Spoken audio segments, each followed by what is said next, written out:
Welcome to Talk Theory. It's your host, Kiara Barnes, where I talk all things life, what makes us human and what makes us superhuman. Sit back, relax, and join me for a chat.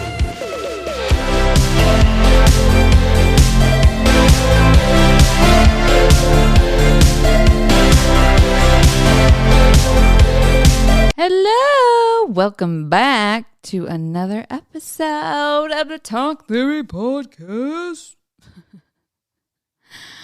I'm just in one of those moods again, folks.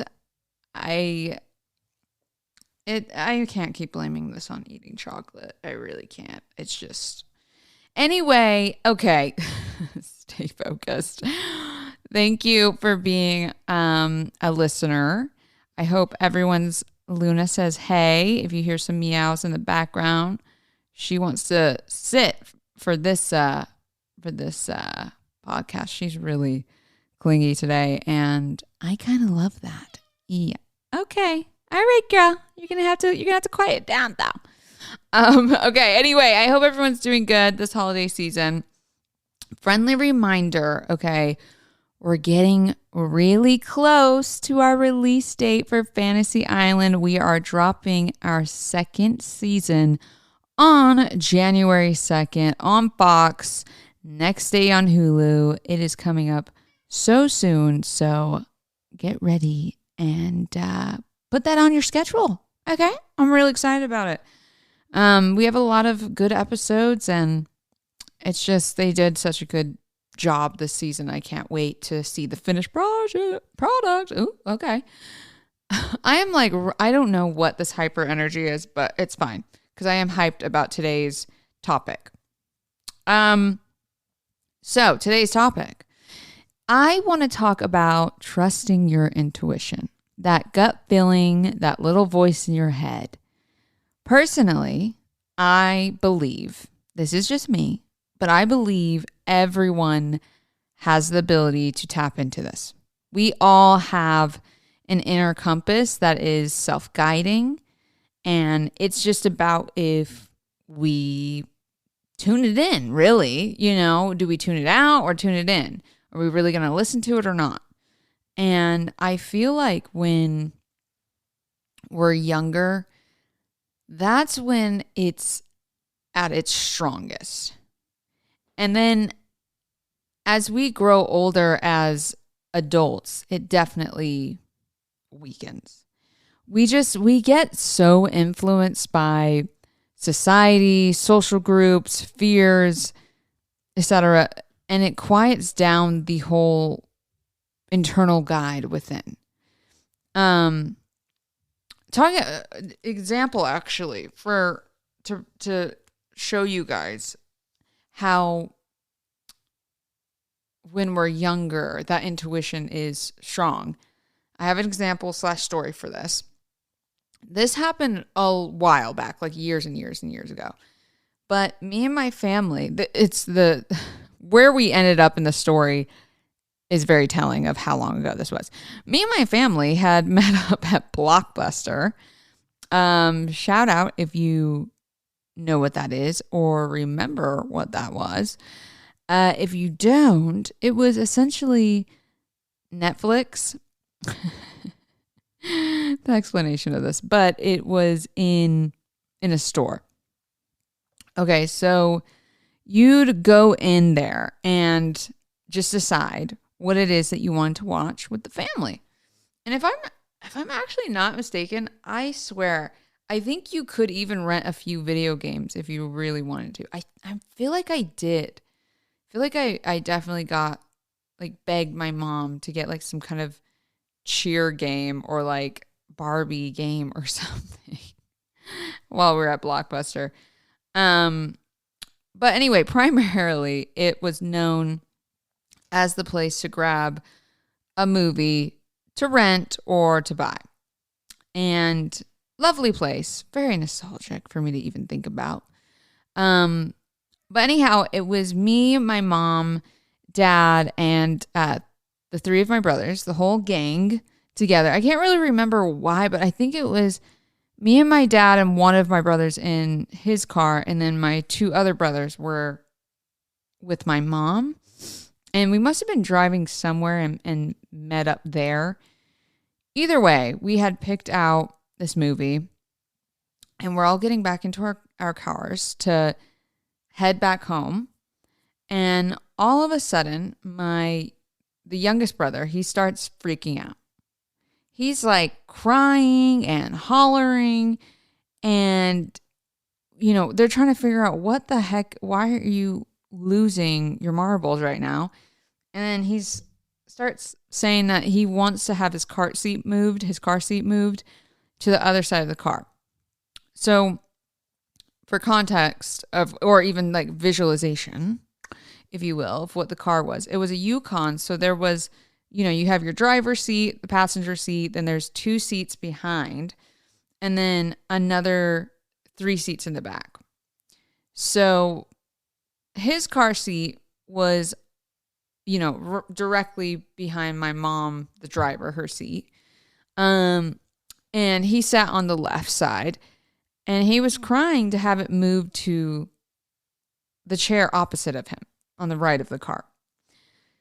So finally, my mom, I think she just was like, oh my freaking gosh, I cannot drive any further without moving this freaking car seat, because no, with the yelling and screaming.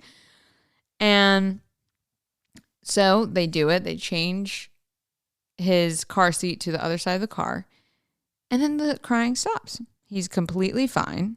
All that hollering and whatnot is done. So we're like, okay, thank goodness. Like, dude, chill. So anyway, we start to head home, and I'm in my dad's car. We're behind my mom, and they start going through the green light, and then bam, a car slams into the Yukon. And guess what side it slammed into? Yeah, the left side where his car seat was. Okay? Talk about being in tune. Kids are just so honest and truthful about everything they feel. Even if they try to tell a lie, their eyes, one, tell it all, or they confess pretty soon after. They can't help it. They don't have that need to really understand like pleasing someone or the idea of feeling shame or letting someone down just yet at that age. So, my little brother had no shame yelling and hollering like that. He was like, y'all are going to freaking hear me and move my seat. He made it known because he could sense something. And I don't know, I don't know if he necessarily knew that a crash was going to happen, but all he knew was the feeling was enough for him to make sure he was in the other seat. There was no other question for that. Like, he just trusted. The feeling was enough. The feeling was enough. I don't know. That just kind of hit me like in a different way. I'm going to have to think on that a little more. The feeling was enough. But like I said, I think as we grow older, we have to relearn these kinds of things, these feelings. It's funny because you think as you get older, because you are taking in more information, your processing ability is more developed than it was when you were way younger, so you can retain maybe a little more, or at least the understanding of how things work. But in all reality, you're doing a lot of the unlearning as well. A lot of deprogramming once you get to your adult years. And you have to think of it this way. Humans are not perfect. We're very flawed. But that's on purpose. That's on purpose. There's no one perfect on this planet. And it's a good thing, really, because it creates questions. Things that are flawed actually help create expansion because you start asking questions. And you have to imagine that depending on who you're around, who you're learning from, whether that be teachers, parents, siblings, friends, coworkers, they aren't always going to be teaching you or showing you the right thing all the time. And even the right thing is up for debate, depending on who you are and what you believe personally. And that's kind of where it gets complicated. Because you start taking all these learned behaviors from other people developing a particular version of you, but it's not even necessarily you. But because of happenstance of neighborhood, school, upbringing, family, now you've created a version or identity of you that fits within that realm of a version of you. Like, for example, I used to think I wanted to be a lawyer because there were a few lawyers in my family that I thought, oh, well, they're cool. And, you know, I'd taken a few law classes in high school. And so that became my thing for like a year. And then I met some other people and they were into the idea of like teaching. So then I was like, oh, maybe I want to become a teacher. And then I went to college and took classes in sociology and psychology and thought, oh my gosh, I think I want to go into social work or possibly get into the business of becoming a therapist. I mean, really. And I've talked about this and said this on numerous occasions about the pressure of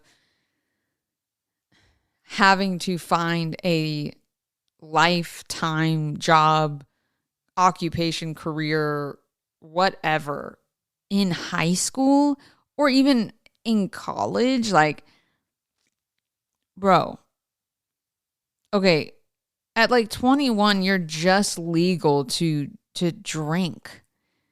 Do you really think these young 21-year-olds at that age where they're just getting freaking access to alcohol legally, that they know what the heck they want to be for the rest of their lives? Like, get out of here. I'm sorry, but that's another topic. Anyway, my point being is there were so many outside influences determining what it was that I wanted to do with my life.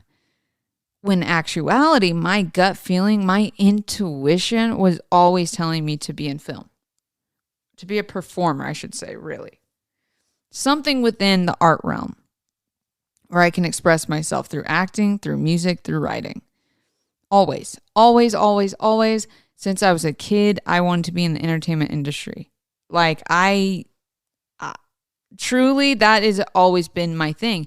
It only shifted, okay, because of the people that I surrounded myself. Once you're like your true intentions and dreams or whatever as a child versus like as you get older and then people start telling you, oh, you need to be practical. Oh, you need to get serious.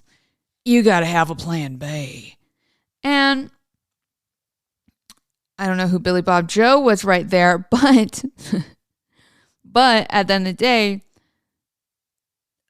when you're young, anyone above age of you or in a position of authority or whatever it may be, you're looking up to them for advice, right? So if they're just like, oh, do this, this, and that, and telling you what to do, you're going to be young and follow that because you haven't gotten that confidence back where you're just like undeniable about it.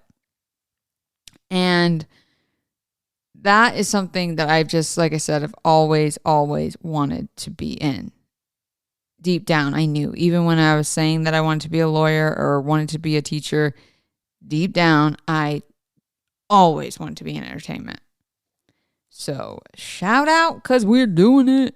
Okay. But that switch of belief, like I said, it didn't hit until I started getting more comfortable with myself, more confident to tell my friends, my parents without any fear, that's what I loved, that's the path I wanted to choose. And once you get to the point where you stop guiding your life or your decisions off of what others feel about you or for you, is a transformative place for you to be. Especially when it comes to listening to your intuition. And, this is the best way actually to strengthen your voice, is by listening to your first thought more and more. But this is an interesting question because I've been asked this before. And the question is, how do you know if it's really your intuition or if it's like an intrusive thought? How do I separate the goods from the bads, in the sense of the static, the thoughts that are just not, productive? And that's a great question, particularly if your brain is set up like mine, where you got a few topics of thought going on at once at all times. And this is how I really use my discernment to know, one, how does it make me feel? How does this thought make me feel? Is this coming from a place of love or fear? Is the decision going to harm me or anyone else? Because if it's an intuitive thought, which, let's define intuitive real quick, or I guess intuition even for that matter. Intuition is defined by Google as the ability to understand something immediately without the need for conscious reasoning. Now,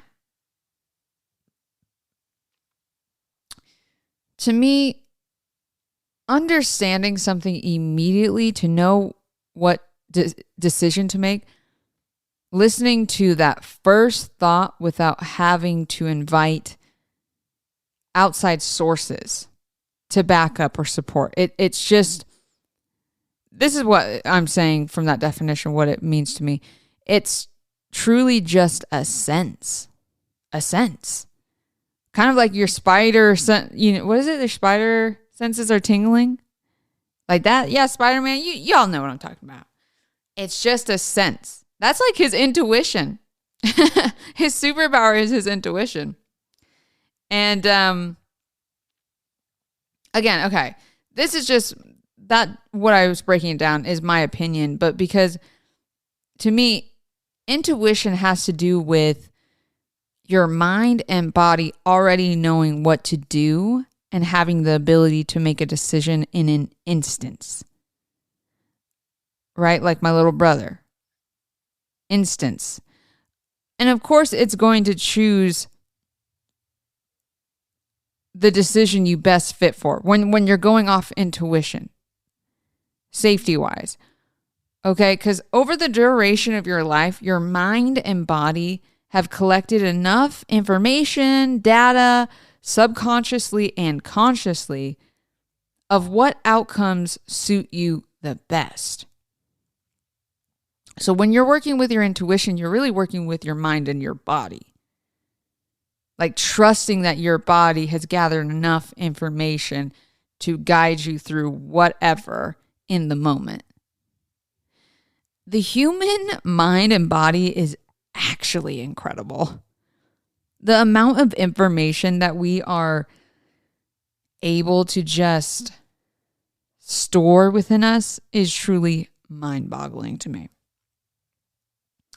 Circling back, if you're trying to decide whether it's your intuition or if it's intrusive, like I said, pay attention to the feeling, or even just ask yourself, these simple questions. Is this safe? Is it going to hurt me? Physically, emotionally? Is it going to hurt anyone else? Is this actually going to benefit me? Is this coming from a loving place or coming from fear? just by asking yourself a few of those questions, one or two of those at least, you'll know pretty soon after if it's your intuition speaking or an intrusive thought masking as intuitive. And over time, the more you do that, you won't have to ask those questions. Because now I haven't done that in a while. But when I first started practicing this, I did that all the time. I would ask those questions to double check. And when I tell you you'll just know, you'll just know. It's like you've unlocked your spidey sense, right? Like I was talking, your sense within. It's like very Matrix-like, you know, this unlocking of this other side of you. Another friend of mine also brought up a great fun way to strengthen this as well. And he said that he started getting playful with it. If he was stopped at a light and he got the feeling to go through the parking lot next to him, he'd just trust the feeling and go. Not really knowing if, is this going to add more time? What if something happens in the park? Just go. Or he even said when he's at home and he's looking like, for example, if he's going to go out somewhere, got to go outside, he's looking for a jacket, he picks the very first one that comes to thought rather than second guessing himself and then trying to sort through options. And he kind of laughed and was like, I feel kind of silly for it. But I corrected him and just said, no, that's literally exactly how you strengthen your intuition. Your gut instinct, whatever you want to call it, it's by, you only strengthen that by getting comfortable with your everyday. So that when there is a moment of bigger decision, it actually doesn't take a lot to know what to do, which is pretty cool. I've had actually, now I think about it, a lot of situations where I knew exactly what to do just off of my gut instinct. And ultimately, you'll see by the results. How many times have you made a decision or even, I don't know, playing a game, a quiz or something, and you're trying to guess the answer in your head comes up, you teeter, choose a different answer, and seconds later it's revealed that it was your first initial thought. And you're just like, oh my gosh, I was going to say that. I've done that. It's happened a bunch of times. So you'll always know in the result anyway. So really, either way, it's going to help you listen to your intuition more because you'll be able to look back at how you originally felt in the moment to know whether or not that was the right decision. And it's really a journey, The more you get in tune with yourself, the more in tune you will be in general. I am walking, living proof of that, babes. Like, definitely. Tapping into my intuition and just listening to my own internal compass, I've changed my life in the best way. Best way. I've found friends I didn't necessarily think I would have found. I've tried new yummy foods that I now love. I've had some of the best experiences, best laughs, great moments just by going off a feeling. It sounds so simple, but it is. It's because it is. It's because it is. Just going off a feeling to know what direction to head to and what to do. So, be easy with yourself in this process. Honestly, the more fun you have with it, the less daunting it will feel. It's a practice thing. So try those things, like my friend, you can start with little feelings or thoughts throughout your day about what you want to wear or what you want to listen to music wise and just turning that on. Have fun with it. Okay, so today's theory of the week is this.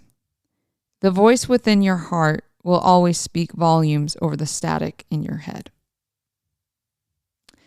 The voice within your heart will always speak volumes over the static in your head. Remember that. Okay? Intuition, intuition, intuition. Stay close to that. You'll be just fine. You'll be just fine. All right, peoples. I love you very, very much. Remember again, Fantasy Island Season 2 premieres January 2nd on Fox. That's my reporter voice. On Fox. Next day on Hulu. I'll see you all there. Thanks for hanging out with me today. I'll catch you in the next episode next week. Talk soon. Okay, love you. Bye.